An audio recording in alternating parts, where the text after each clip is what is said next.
পরিষ্কার, বাজেটটা ইস্যু না, এটা পরিষ্কার করে বলেছেন আদিত্যজি, মনীষজি। টিমটার যে প্লেয়ার অ্যাভেলেবিলিটি থাকবে বেটার টিম করবার জন্য ইন্ডিয়ান স্ট্যান্ডার্ডে করতে হবে।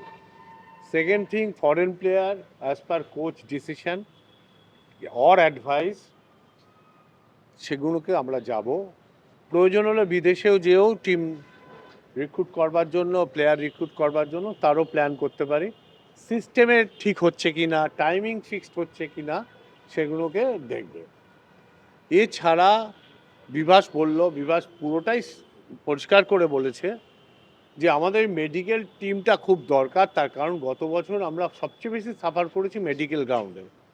সেইটার ভিতরে বিভাস 2 মাস ধরে এটার কাজ করছে ইন্টারনালি, একটা বাড়ি খোঁজার চেষ্টা করছে, খুঁজে ওখানে নেওয়ার চেষ্টা করছে, সেই সব ডাক্তার, এইসব নিয়ে আমাদের আলোচনা হয়েছে। এরকম আলোচনা করতে থাকবো এবং ধীরে ধীরে কাজ হবে, বেরোবো, এটাই এক্সপেক্ট করবো আমরা।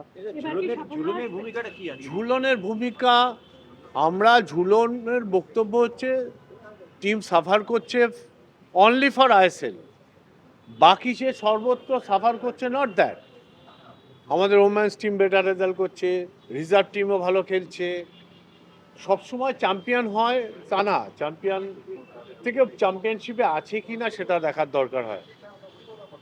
সেক্ষেত্রে ঝুলনকে যদি কখনো দরকার হয়, ঝুলন তো বেসিক্যালি মাটির থেকে উঠে আসা, অনেক লড়াইয়ে আছে। এই লড়াই ব্যাট ফেসটা কি করে সেভ করতে হয়, ফেস করতে হয়, ও সেখানে কন্ট্রিবিউট করতে পারে প্লেয়ার এবং টিমের জন্য।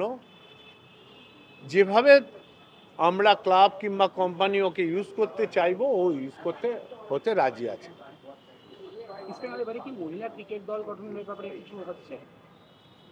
ওমেন্স ক্রিকেট টিম, না ওমেন্স ক্রিকেট টিম আমাদের তো ক্রিকেট সচিব বলতে পারবে, এটা সঞ্জীব আচার্য বলতে পারবে, এটা এক্স্যাক্ট আমার জানা নেই। এটা দলের এবার সাফল্য নিয়ে কতটা আশা? অবশ্যই আশাবাদী।